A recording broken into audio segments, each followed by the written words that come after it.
Magandang buhay! Ang tatalakayin natin ngayon ay tungkol sa mga popular na babasahin at mga terminong ginamit dito. Pahayagan.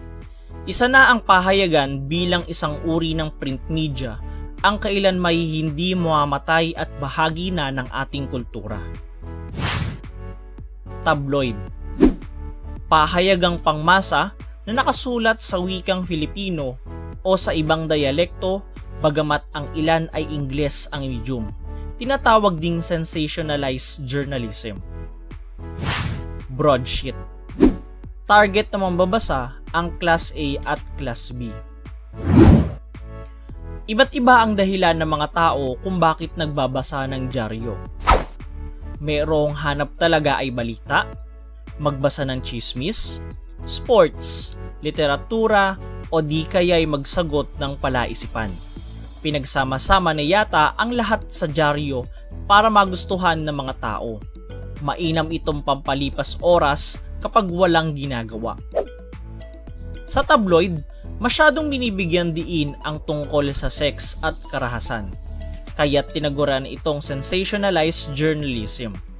Ito ay dahil sa katangian na ang magandang balita ay nasa masamang balita. Comics.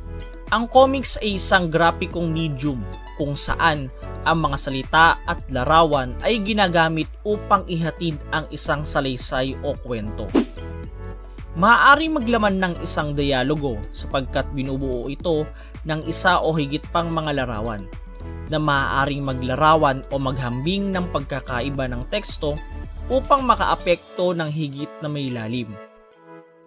Bagaman palagi ang paksang katatawanan ang comics, sa kasaysayan, lumawak na ang sakop ng anyo ng sining na ito na kinabibilangan ng lahat ng mga uri.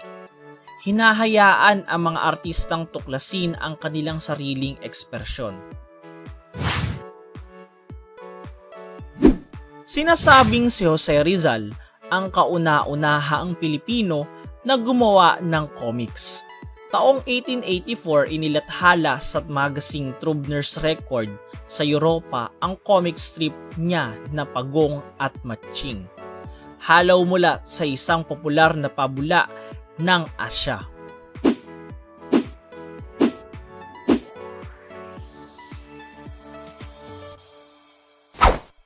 Magazine. Ang magazine ay periodikong publikasyon na naglalaman ng maraming artikulo, kwento, larawan at iba pa. Kalimitang pinopondohan ng mga patalastas. Ito ay nagbibigay ng impormasyon sa mga mambabasa. Ito ay may sukat na mas malaki kaysa aklat, ngunit mas maliit kaysa pahayagan. Maaring ito ay naglalaman ng mga larawan ng mga produkto na iniindorso ng mga sikat na tao sa bansa. Ang magazine ay isa ring uri ng babasahing popular na kinahuhumalingan ng mga Pilipino dahil sa aliw na hatid nito at mga impormasyong makukuha rito. Hindi nawawala ang liwayway kung pag-uusapan ang magazine sa Pilipinas. Naglalaman ito ng mga maikling kwento at sunod-sunod na mga nobela. Naging paraan ito para mapalago ang kaalaman ng mga Pilipino. Bago pa man ang digbaang Pasipiko, ang araw ng pagrarasyon ng magazine na ito ay talaga namang inaabangan ng mga miyembro ng pamilya at nagiging dahilan rin ng kanilang pagtitipon upang mabasa lamang lalo na ang mga nobela. Mga nangungunang magazine sa bansa. FHM o kung tawagin ay For Him Magazine. Tumatayo bilang mapagkakatiwalaan at puno ng mga impormasyon na nagiging instrumento upang mapag-usapan ng kalalakihan ang maraming bagay tulad ng buhay, pag-ibig at iba pa. Cosmopolitan. Magazine pangkababaihan. Ang mga artikulo dito ay nagsisilbing gabay upang maliwanagan ang kababaihan tungkol sa mga pinakamainit na issue sa kalusugan, kagandahan, kultura, at aliwan. Good housekeeping. Magazine para sa mga abalang ina. Ang mga artikulong nakasulat dito ay tumutulong sa kanila upang gawin ang kanilang mga responsibilidad at maging mabuting may bahay. Yes, ang magazine ay tungkol sa balitang showbiz. Ang nilalaman nito ay palaging bago, puno ng nakaw-atensyon na larawan at malalaman na detalye tungkol sa mga pinakasikat na artista sa bansa. Metro. Magazine tungkol sa fashion, mga pangyayari, shopping, at mga issue hinggil sa kagandahan ang nilalaman ng Metro. Men's Health. Magazine na nakatutulong sa kalalakihan tungkol sa issue ng kalusugan, mga pamamaraan sa pag-eehersisyo, pagbabawas ng timbang, mga pagsusuri sa pisikal at mental na kalusugan ang nilalaman nito, kung kaya ito ay naging paborito ng maraming kalalakihan. T3. Isang magazine para lamang sa mga gadget. Pinakikita rito ang mga pinakahuling pagbabago sa teknolohiya at kagamitan nito. Ito rin ay may mga napapanahong balita at gabay tungkol sa pag-aalaga ng mga gadget.